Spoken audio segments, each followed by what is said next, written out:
Hello and welcome to the CBV podcast. Today we are going to be talking about some New Mutants footage that was released on the 23rd of July for Comic-Con at Home. I just want to point out I am no expert when it comes to this property. I have not read the comics. I do not know anything about the source material really. All my knowledge for the New Mutants comes from the promotional material that's been released for this film. So first of all, Comic-Con at Home released an opening 2-minute scene for this film, and overall I thought it was really good.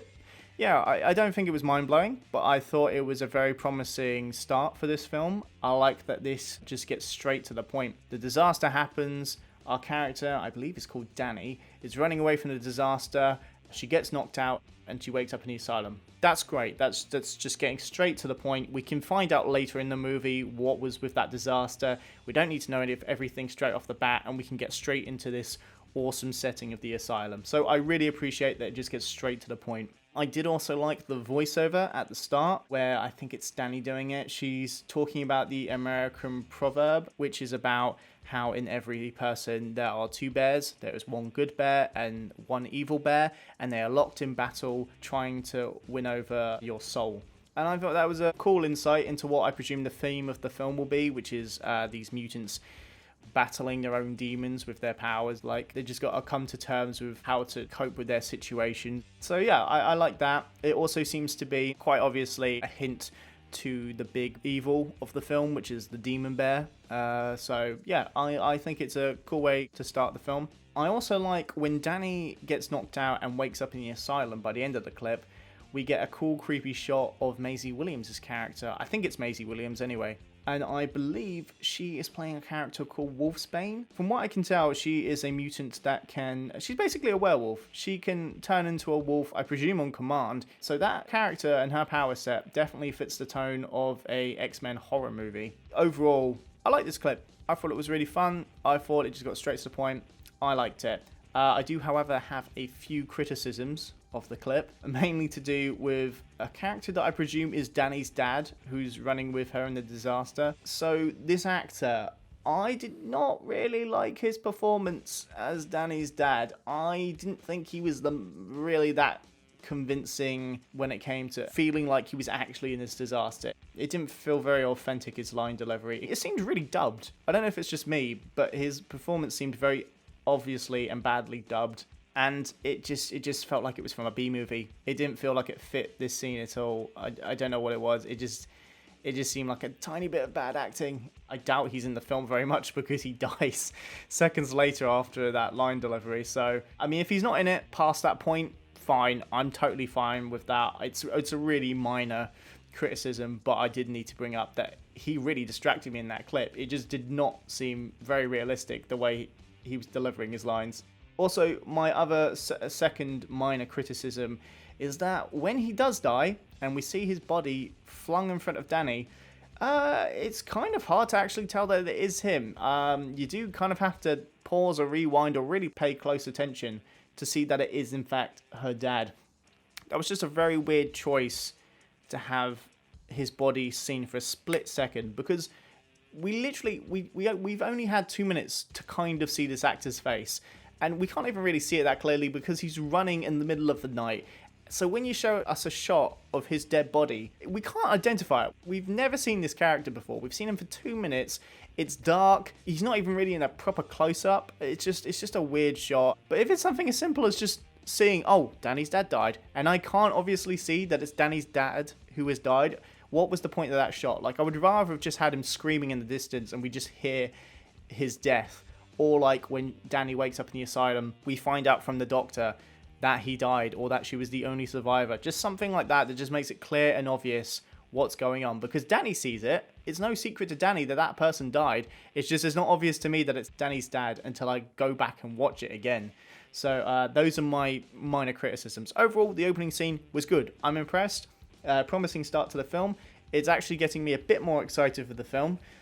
Considering I was kind of in the middle on this film. I was like, I'll definitely watch it at some point, but it's not up there as far as Deadpool and Logan go. Like, I'm really happy that we're getting a completely new X-Men style film. Like, Deadpool was all comedy, Logan was kind of like a drama western, this one is taking horror into it, which I'm very happy to see that we're doing something different, because those last X-Men movies, I haven't even seen. I stopped watching them. I haven't even seen the last two movies, but this one I will see. So now we're going to talk about the trailer. This was a really fun trailer. I need to get over the fact that this film is not going to be an R-rated horror. This is going to be a PG-13 horror. And I hate, it's not that I hate it. It's a comic book movie, so it doesn't need to be R-rated.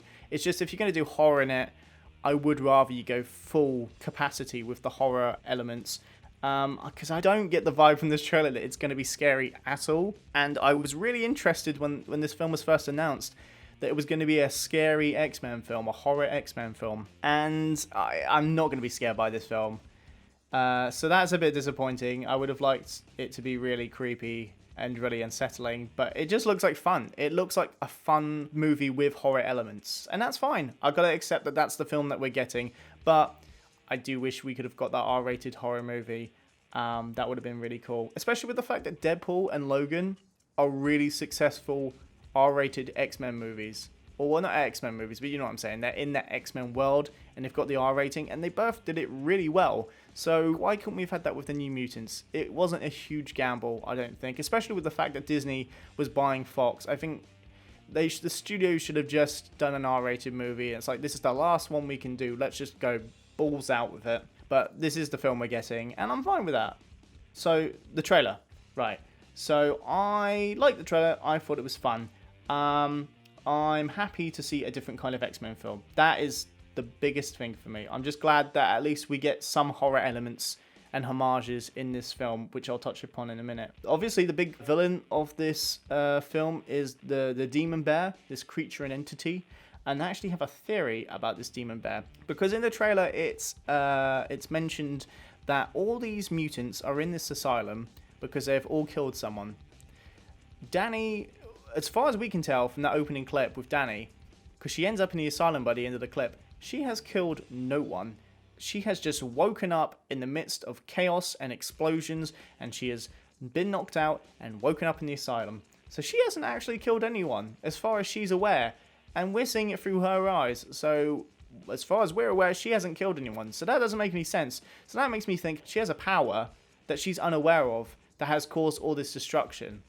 So if she has a power that she's not even aware of, and that's why, and that power has killed people, and that's why she is in this asylum, I can only assume, especially with that American native proverb that's mentioned at the beginning of the opening clip, she is that Demon Bear. To me, that shows some evidence that the Demon Bear is Danny's power, and Danny doesn't even realize it. And I think that's really cool, and that's going to be the interesting thing about her, is that she doesn't even know that she's that powerful.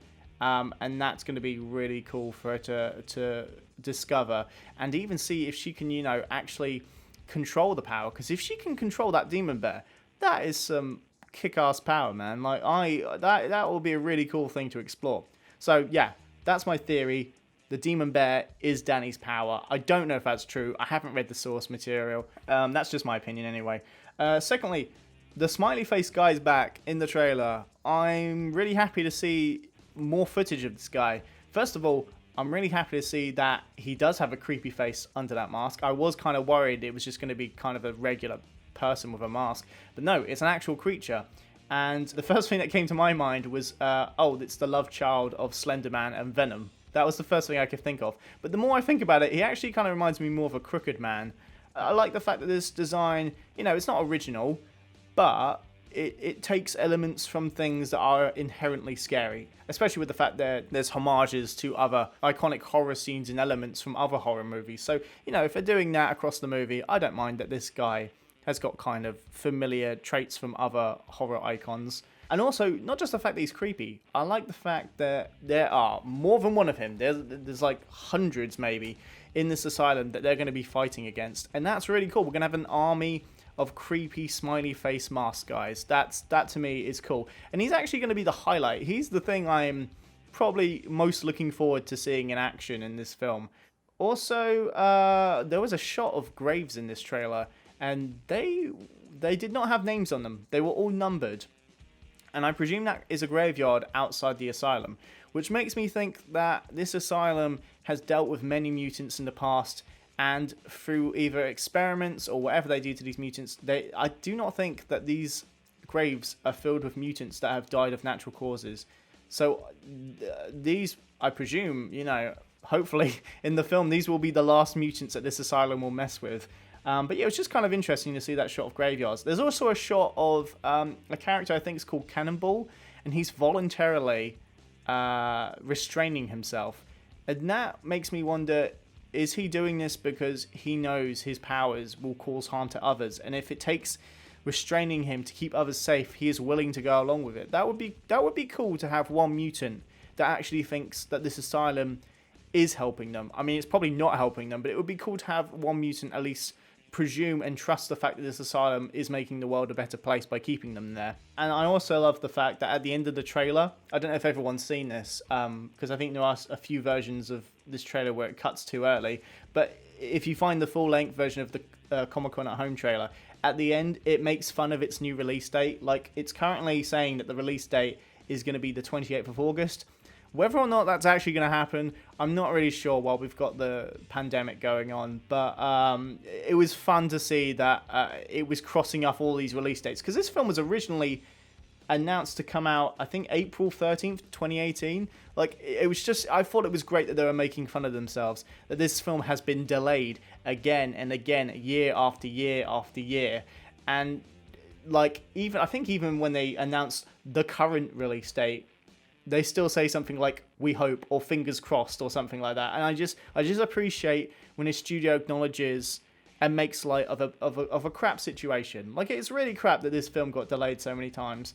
And I do really hope that there is an audience that is still hyped up for this movie, even 2 years later. Because I think it would be a shame for us to miss out on maybe the last unique X-Men film till perhaps Disney starts making X-Men movies. Overall, I thought the trailer was fun. The opening scene was great. I'm still interested, and I do have a level of excitement for it, but I do not think it is going to live up to the excitement and hype I had for Deadpool and Logan. Those films were just great. But yeah, that's all my thoughts on New Mutants. Thank you so much for listening to me today. You can follow me on Twitter at CloudBoyTweets, or you can follow me on Instagram, CloudBoyInsta. Have a lovely day and stay safe.